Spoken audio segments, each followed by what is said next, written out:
Льняное семя – продукт, в котором много полезных веществ. Он обогащает рацион клетчаткой, жирными кислотами и витаминами. Это растение выращивают в умеренном климате. Существует около 200 его видов.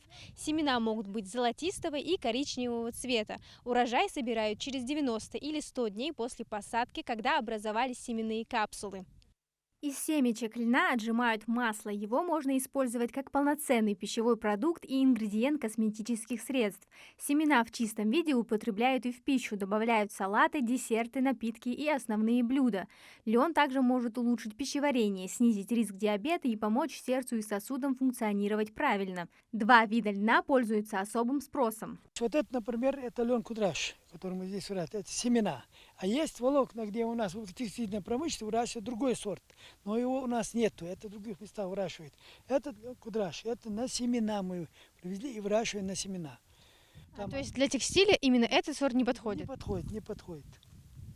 А вообще планируется именно такой у нас завести? Мы не завозили его, потому что нам невыгодно, потому что потом сдавать эту продукцию везти далеко.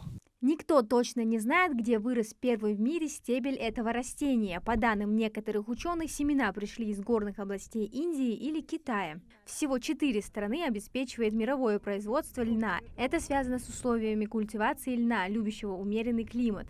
Подходящими зонами выращивания стали Россия, Канада, Китай и Казахстан. В совокупности же они производят в год около 2 миллионов тонн. В регионе же первые семена были посажены в прошлом году. В этом хозяйстве под урожая 24 года было посеяно лен на площади 800 гектаров. В прошлом году у них было 400 гектаров. В прошлом году более-менее урожай лучше был, чем в этом году. Но в этом году урожай очень не такой высокий, низкий урожайность, низкорослые посевы.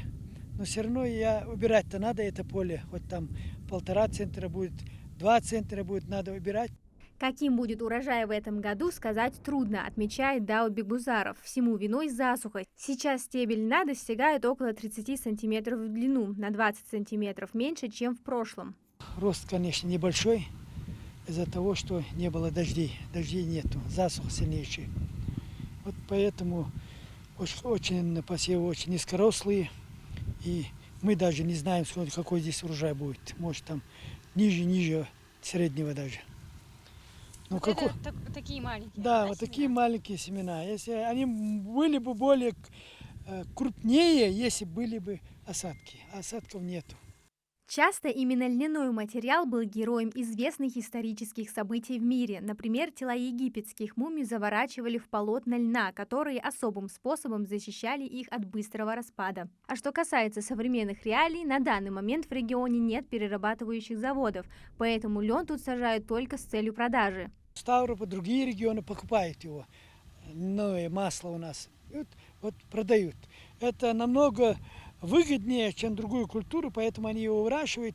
Вот если мы возьмем пшеницу, там 10, 12, 13 рублей, а здесь можно 25-30 рублей за тонну взять. Если 2 тонны мы получаем, это с гектара выходит это 60-70 тысяч, с тонны выходит 1000 рублей. А зерновые крутятся намного меньше. Урожай льна собирают специфическим способом. Спелые стебли никогда не скашивают, а традиционно выдергивают вместе с корнем. Лен собирают после того, как отцветут цветы и начнет созревать плод, а это уже через неделю. Амина Зязикова, Магомед Героев, Магаз 24.